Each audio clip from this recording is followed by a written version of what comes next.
എന്താ ബേട്ട?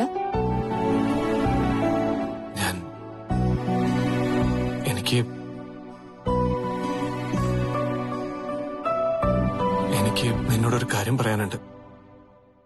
എന്താ?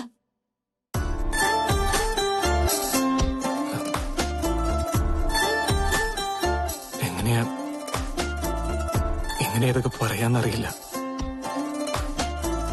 എന്നാലും പറയാതെ പറ്റില്ല.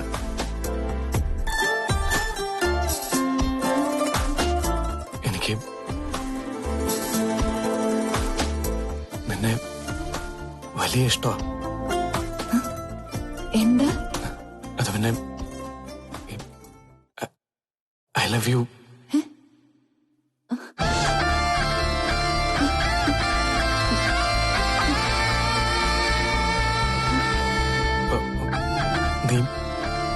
നീ എന്താ ഒന്നും പറയാത്തെ? ഞാനെന്ത് പറയാനാ? ഇതിപ്പോ എനിക്ക് ഭ്രാന്തായോ അതോ അഭേട്ടന് ഭ്രാന്തായോ? നീ പണ്ട് പറഞ്ഞ പോലെ പ്രണയത്തിന് ഭ്രാന്ത് എന്നൊരർത്ഥം ഉണ്ടെങ്കിൽ നമുക്ക് രണ്ടാൾക്കും ഭ്രാന്ത.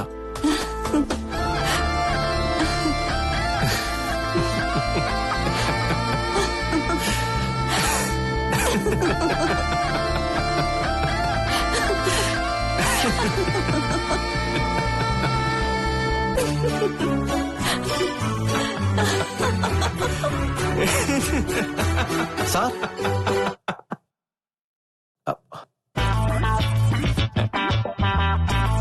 എന്താണോ? തന്നോട് ഞാൻ പറഞ്ഞിട്ടില്ലേ ഡോർ നോക്ക് ചെയ്തിട്ട് അകത്തേക്ക് കയറി വരാൻ പാടുന്നു? ഞാൻ നോക്ക് ചെയ്തു സാർ, പക്ഷെ സാറ് കേട്ടില്ല. എവിടെ? ആര് നോക്ക് ചെയ്തു? താൻ ചുമ്മാ കള്ളൊന്നും പറയരുത്. അല്ല, സാറിന് ഇത് എന്ത് പറ്റി? എന്ത് പറ്റിയെന്ന്? Out out out get out.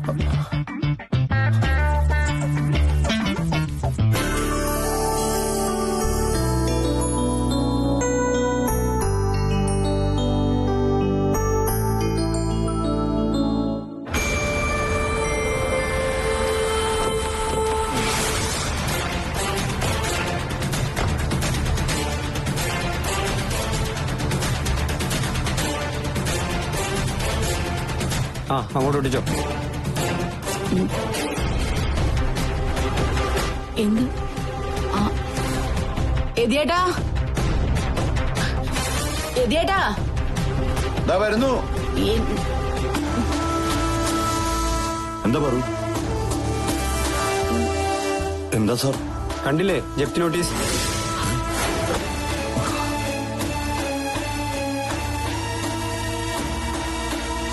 Sir, ഞങ്ങൾക്ക് കുറച്ച് സമയം കൂടി അനുവദിക്കണം.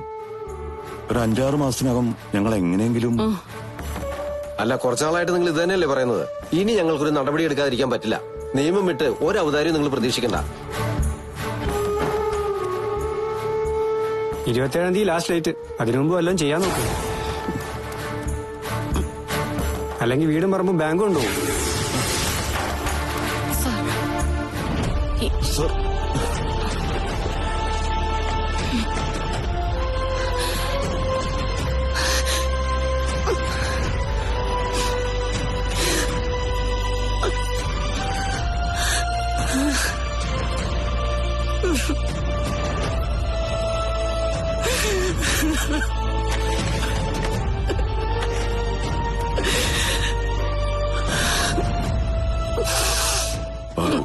നിനക്ക് തോന്നുന്നുണ്ടോ ഇതെല്ലാം എന്റെ പിടിപ്പുകേടാണെന്ന്?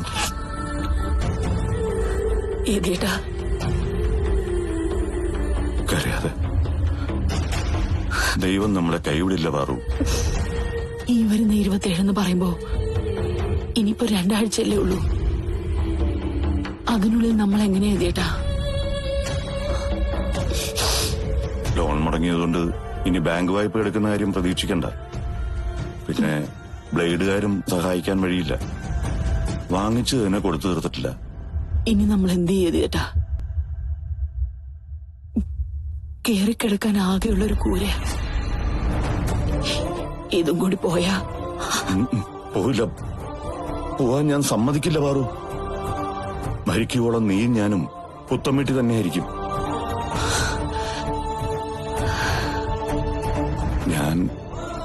ഞാനൊരു കാര്യം പറയട്ടെ.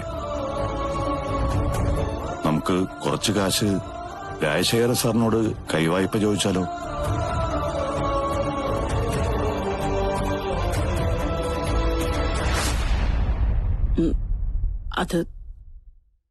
അത് ശരിയാവില്ല. അതെന്താ പറൂ? കളപ്പൊരുക്കൽക്കാര് നമുക്ക് അന്യരൊന്നുമില്ലല്ലോ, അടുത്ത ബന്ധുക്കളല്ലേ. അത് വേണ്ടാന്ന് പറഞ്ഞില്ലേ? പുത്തൻ വീട്ടിൽ യതീന്ദ്രനും പാർവതിയായിട്ടും നമ്മൾ മരിച്ചില്ലെങ്കിലും അവരുടെ ഔദാര്യം വേണ്ട. നീ പറയുന്ന പോലെ അല്ല പാറു. ഈ രാജശേഖര സാറ് ഒരു നല്ല മനുഷ്യനാ. ആയിക്കോട്ടെ, ആ നല്ല മനുഷ്യന്റെ മരുമക്കളാ നമ്മുടെ പെമ്മക്കള്. നമ്മൾ അവരോട് കാശ് വാങ്ങിയ നമ്മുടെ മക്കൾക്ക് അതിന്റെ നാണക്കേട്. കാശ് വാങ്ങുന്നത് ദാനമായിട്ടൊന്നുമില്ലല്ലോ, കടമായിട്ടല്ലേ. കിട്ടുന്ന മുറയ്ക്ക് കൊടുത്തു തീർക്കാം. പിന്നെന്ത് നാണക്കേടാ? എന്നാൽ അത് വേണ്ട ചേട്ടാ. അവരുമായിട്ടുള്ള ഒരു ഇടപാട് നമുക്ക് ശരിയാവില്ല. അതെ, ഇതിയേട്ടും വേറെ ഏതെങ്കിലും വഴി നോക്ക. അല്ലെങ്കിൽ പിന്നെ റോഡിലേക്ക് ഇറങ്ങാല്ലേ? നമ്മൾ ഒറ്റയ്ക്കായിരുന്നെങ്കിൽ സാരമില്ലായിരുന്നു പാറു. നമ്മുടെ കൂടെ പ്രായപൂർത്തിയായ 2 പെൺകുട്ടികളുണ്ട്. അവരെ കുറിച്ച് നമ്മൾ ആലോചിക്കണ്ടേ? അവരെ കുറിച്ച് ആലോചിച്ചോണ്ടല്ലേ ചേട്ടാ നമുക്ക് ഈ കടമൊക്കെ വന്നത്. അവരെ വളർത്താനും പഠിപ്പിക്കാനും അല്ലേ നമ്മൾ ബാധ്യതക്കാരായത്. അതോർക്കുമ്പോഴാ ഏകാശ്വാസം. എന്നാലും പാറു, ഈ വീട് കൈവിട്ട് പൊക്കൂടാ. നാളെ ഒരു കാലത്ത് നമ്മളുടെ മക്കളുടെ ഉള്ളിന്റെ ഉള്ളിൽ പോലും അച്ഛനെയും അമ്മയും പഴിക്കാൻ ഇടവരുത്തരുത്. ആലോചിച്ചിട്ട് ഒരു വഴിയും തെളിയുന്നില്ലല്ലോ ചേട്ടാ.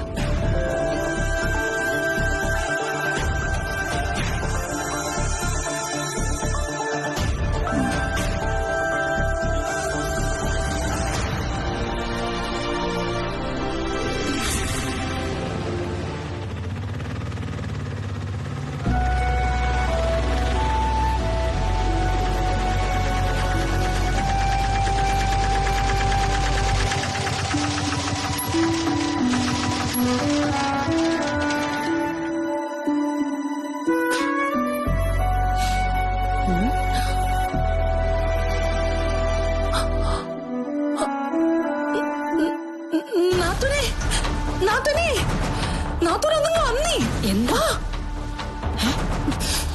എന്താ നോക്ക്. മോനെ, ഞാൻ ഇപ്പൊ വരാട്ടോ. ശരി.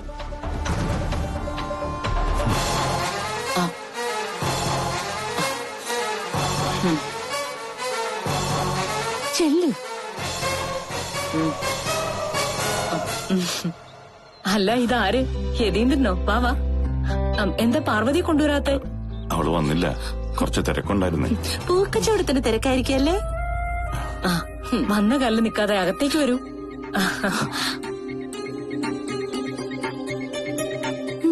ശരിക്കും വട്ടായോ? ഇരിക്കെ.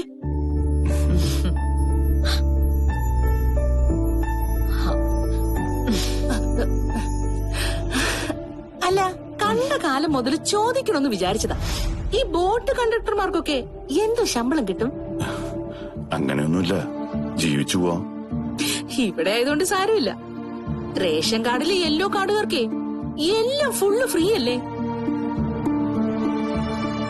ഞങ്ങളുടെ ബോംബെയിലൊക്കെ എന്തോ എക്സ്പെൻസീവ് ലൈഫാന്നറിയോ? ചുമ്മാ ഒരു ദിവസം പട്ടിണി കിടക്കാൻ വരെ വേണം 10,000 രൂപ. ഞാൻ വന്നത് രാജശേഖരൻ സാറിനെ ഒന്ന് കാണാനാ. അയ്യോ, രാജേട്ടൻ ഒരു ബിസിനസ് കാര്യത്തിന് പാലക്കാട് വരെ പോയിരിക്കുക. 2-3 ദിവസം കഴിഞ്ഞേ വരൂ. അയ്യോ, കാണേണ്ട ഒരു അത്യാവശ്യം ഉണ്ടായിരുന്നു. എന്നോട് പറഞ്ഞാ മതിയെങ്കിൽ പറഞ്ഞോളൂ. ഞാൻ വൈകിട്ട് ഏട്ടനെ വിളിക്കുമ്പോ പറയാം. അല്ല, ബുദ്ധിമുട്ടാണെങ്കിൽ വേണ്ട. പുത്തൻ വീട്ടുകാരോട് ഞാൻ ഇന്നോളം അകൽച്ചൊന്നും കാണിച്ചിട്ടില്ല. യതീന്ദ്രനും പാർവതിയും എനിക്ക് അന്യരുമല്ല. എപ്പോ മുതല്? ഇത് അൾഷിമേഴ്സിന്റെ തുടക്കം തന്നെ. Completely out. ഞങ്ങളുടെ വീട്ടിൽ വിളക്ക് വെച്ച് കയറി വന്ന പെൺമക്കളുടെ അച്ഛനും അമ്മയാ നിങ്ങള്.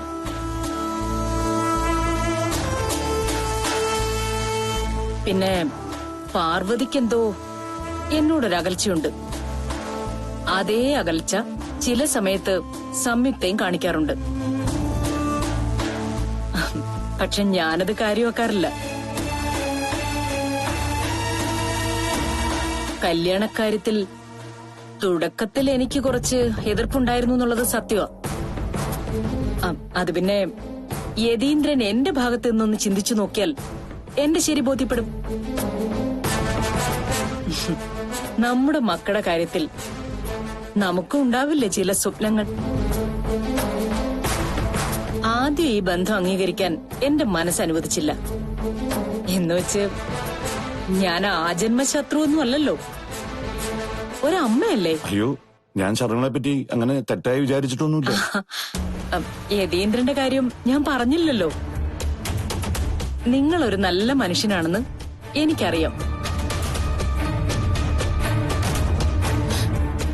ഈശ്വര, ഇനി എനിക്കാണോ വട്ടായത്? ഞാൻ വന്നത് കുറച്ച് കാശിന്റെ ആവശ്യത്തിനാണ്.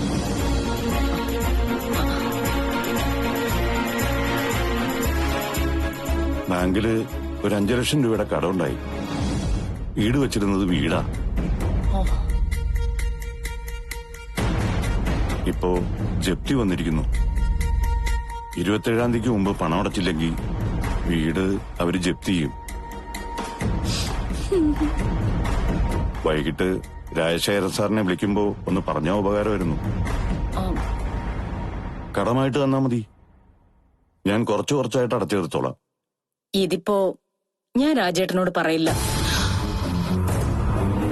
അല്ല ശർമ്മളെ, അത് ഇത്ര നിസ്സാര കാര്യമൊക്കെ ഏട്ടനോട് പറഞ്ഞ ഏട്ടനത് ഇഷ്ടപ്പെടില്ല. ഇതൊക്കെ നീ അങ്ങ് കൈകാര്യം ചെയ്താ പോരെ ശർമ്മിളെ എന്ന് ചോദിച്ചെന്നെ വഴക്ക് പറയും. 5 ലക്ഷം രൂപയുടെ കാര്യമല്ലേ ഉള്ളൂ, ഞാൻ തരാം.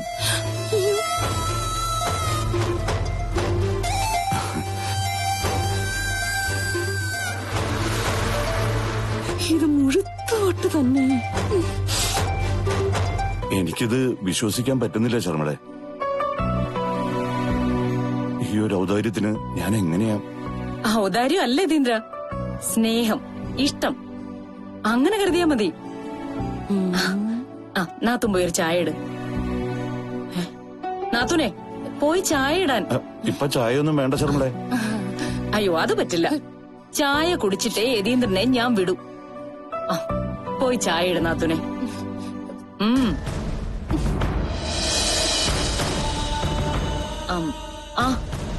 കാശ് എന്നാ ബാങ്കിൽ അടയ്ക്കേണ്ടതെന്നാ പറഞ്ഞേ?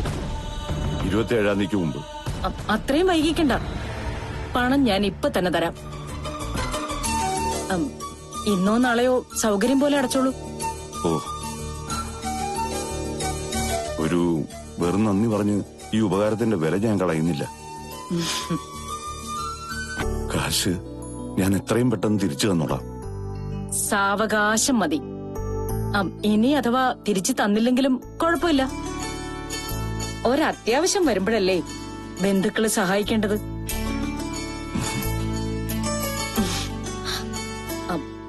കളപ്പുരയ്ക്കലും പുത്തൻ വീടും തമ്മിൽ ഇനിയെങ്കിലും ഒരു വ്യത്യാസം വെക്കാതിരുന്നാ മതി.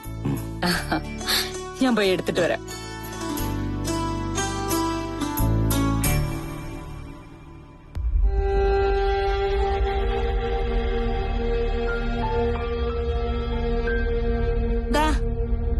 നാത്തും പറഞ്ഞ ചായ.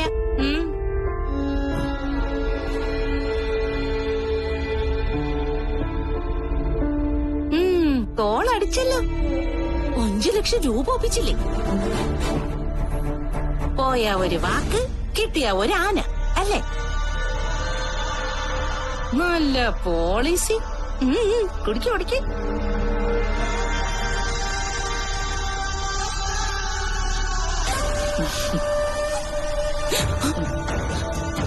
ദാ 5 ലക്ഷം തികച്ചുണ്ട്. കപ്പ്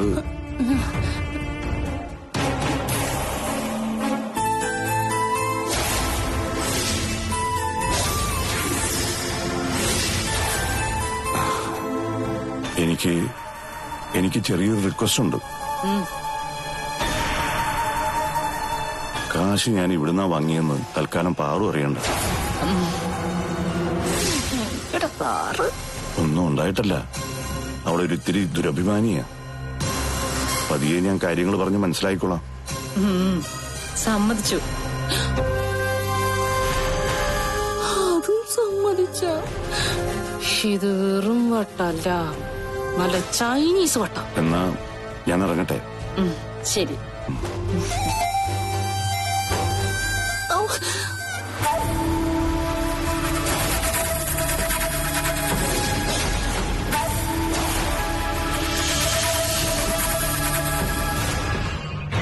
നാത്തൂൻ ഇത് എന്ത് ഭാവിച്ച? പറഞ്ഞ സുഖം പോവും. കളി നാത്തൂൻ നേരിൽ കണ്ടോ?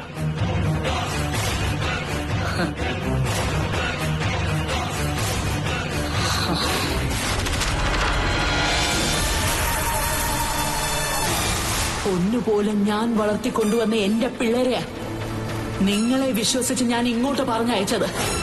അവർക്ക് എന്തെങ്കിലും പറ്റിയാൽ വെച്ചേക്കില്ല ഒന്നിനെ ഞാൻ. ഇനി എന്റെ മക്കളുടെ കണ്ണ് നിറയാൻ ഇടയാക്കിയെന്ന് ഞാൻ അറിഞ്ഞാൽ ഇതുപോലെ വെറും കൈയോടെ ആയിരിക്കില്ല പാർവതിയുടെ വരവ്. അടുക്കളയിൽ നല്ല ഒന്നാന്തരം വെട്ടുകത്തിരിപ്പുണ്ട്. എടുത്തോണ്ടൊന്ന് അരിഞ്ഞ് തള്ളിക്കളയുന്നതിന് ഞാൻ.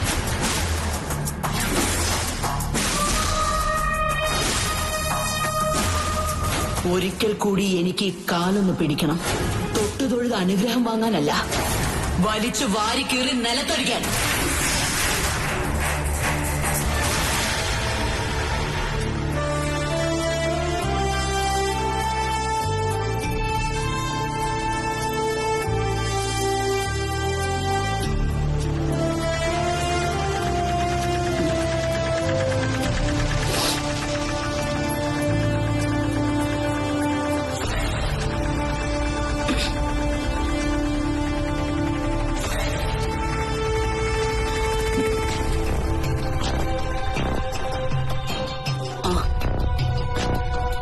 പാറുവേ,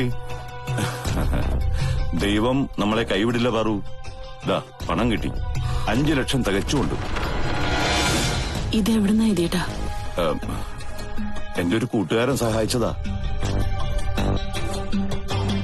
ഇത്രയും കാശ് തന്ന് സഹായിക്കാൻ മാത്രം ഏത് കൂട്ടുകാരനെ എഴുതിയിട്ടുള്ളത്? നീ അറിയില്ല, സുരേഷ് എന്റെ കൂടെ സ്കൂളിൽ പഠിച്ചതാ. ഇപ്പോ ഗൾഫില് വലിയ നിലയിലാ. 5 ലക്ഷം രൂപ ഞാൻ ഇതുവരെ ഒരുമിച്ച് നിന്റെ കൊണ്ട് തന്നിട്ടില്ലല്ലോ. കടം വാങ്ങിച്ചായാലും ഇന്നതിനുള്ള ഭാഗ്യം ഉണ്ടായല്ലോ പാറു. ഇത് നമുക്ക് പൂജാമുറി കൊണ്ടുവയ്ക്കാം. നാളെ കാലത്ത് ബാങ്കിലടയ്ക്കാലോ. എന്നാലും ഇതേട്ടാ, എനിക്കിതങ്ങോട്ട് വിശ്വസിക്കാൻ പറ്റുന്നില്ല. ഉള്ളത് പറഞ്ഞാ എനിക്കും. വാ.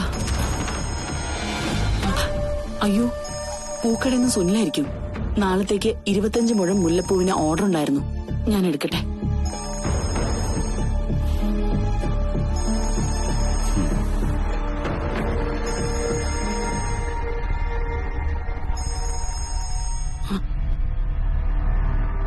ഹലോ, നീ എന്താ പറഞ്ഞേ? എന്റെ കാലി പിടിച്ചു വലിച്ചു കീറി നിലത്തടിക്കുന്നോ? എന്നാ വാടി, വേഗമാ. വരുമ്പോ നീ എന്റെ കാശ് കൂടി ഇങ്ങ് കൊണ്ടുവരണം. നിന്റെ ഭർത്താവ് എന്റെ കയ്യിൽ നിന്ന് കുറച്ചു മുൻപ് എരന്ന് വാങ്ങിക്കൊണ്ടുപോയ 5 ലക്ഷം രൂപ.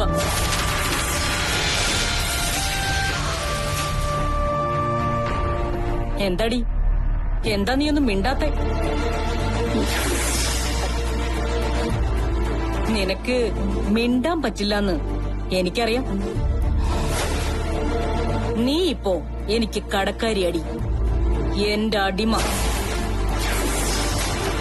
ഞാൻ പറയുമ്പോ ആടുകയും ചാടുകയും ചെയ്യുന്ന കളിപ്പാവ. നീ പേടിക്കണ്ട. നീ ഇപ്പോ കാശൊന്നും തിരിച്ചു കൊണ്ടുവരണ്ട. പകരം നീ ഇവിടെ കളപ്പുരയ്ക്കൽ വരെ ഒന്ന് വരണം. വന്ന് എന്റെ കാലിലൊന്ന് തൊട്ട് തൊഴണം.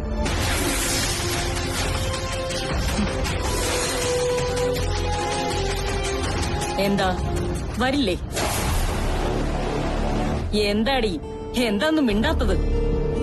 നിന്റെ അണ്ണാക്കിലെ പിരിവെട്ടിപ്പോയോ?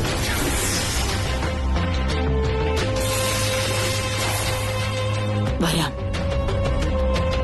ഞാൻ വരാം.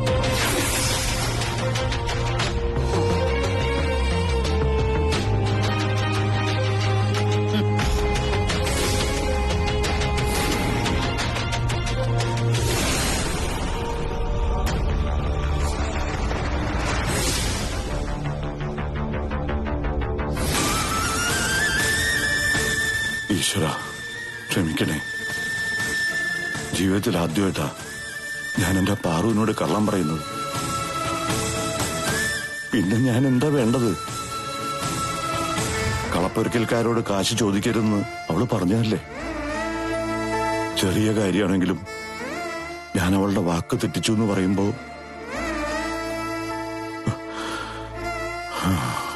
സാവകാശം പറയാം. ശർമ്മയോട് പാറുവിന് വല്ല നീരസം ഉണ്ടെങ്കിൽ പറഞ്ഞു തീർക്കുകയും ചെയ്യാം. ഭഗവാനെ,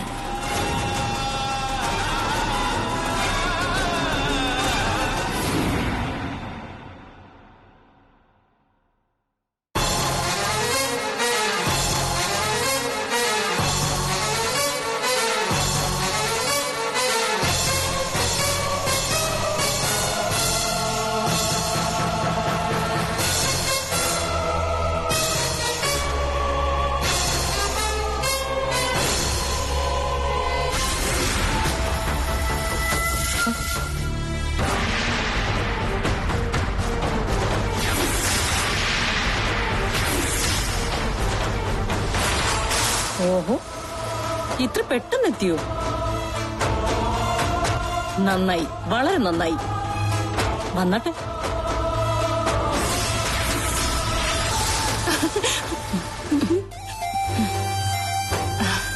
ആ, നാത്തൂനെത്തിയോ? ഞാൻ നാത്തൂനെ വിളിക്കാൻ പോവായിരുന്നു.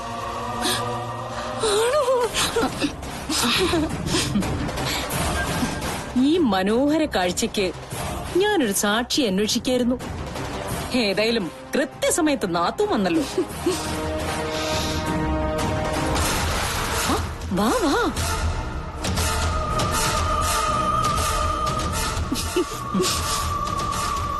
ഞാൻ പറഞ്ഞില്ലേ നാത്തൂനെ, പാർവതി ഒരു പാവ, വിളിച്ചാ വരുമെന്ന്.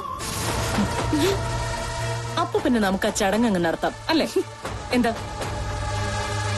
സർവ്വ ദൈവങ്ങളെയും വിളിച്ച് ഭയഭക്തി ബഹുമാനത്തോടെ ഈ കാലങ്ങോട്ട് തൊട്ടു തൊഴുതോ.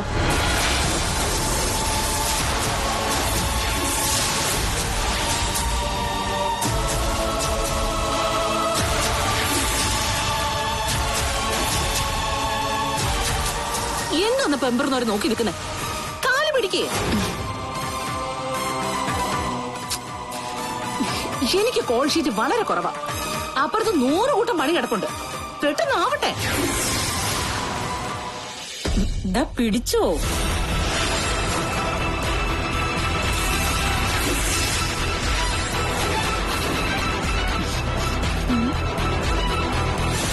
ഓ, വേഗം ആവട്ടെ.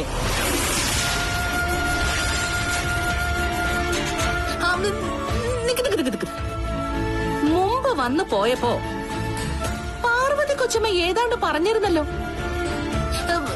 എന്താ നാത്തൂനെ? ശർമ്മള നാത്തൂന്റെ കാല് വാരി താഴെ അടിക്കുമെന്ന് അല്ലേ? പിന്നെ ഏതാണ്ട് പറഞ്ഞിരുന്നല്ലോ.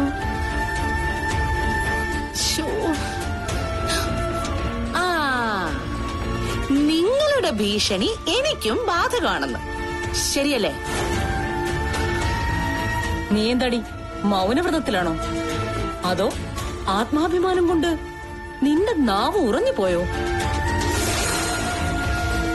ഭർത്താവിനെ പറഞ്ഞയച്ച് കള്ളനാടകം കളിച്ച് പിച്ച വാങ്ങുമ്പോ ഓർക്കണമായിരുന്നു അതിന് ഇങ്ങനെ ഒരു ആന്റി ക്ലൈമാക്സ് ഉണ്ടെന്ന്.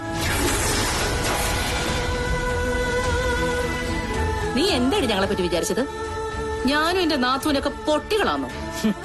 നീയാ നിന്റെ ഭർത്താവിനെ തെണ്ടാൻ പറഞ്ഞ് അയച്ചതെന്ന് ഞങ്ങൾ അറിയില്ലെന്നോ? നിന്റെ കെട്ടിയോ വലിയ ഭാര്യാസ്നേഹിയാണല്ലോ. നീ പറഞ്ഞു പഠിപ്പിച്ചത് അതുപോലെ ഇവിടെ വന്ന് പറഞ്ഞു. ലോകത്ത് വേറെ ആരറിഞ്ഞാലും കാശ് കടവാങ്ങിയ കാര്യം നീ അറിയരുതെന്ന്. കടമോ? അതും 5 ലക്ഷം രൂപ. ഇവരത് എവിടുന്ന് എടുത്തിട്ട് തിരിച്ചു തരാനാ നാത്തുനെ? 5 ലക്ഷം പോയിട്ട് 5000 രൂപ തികച്ച് കാണാത്ത ദരിദ്രവാസികളാ.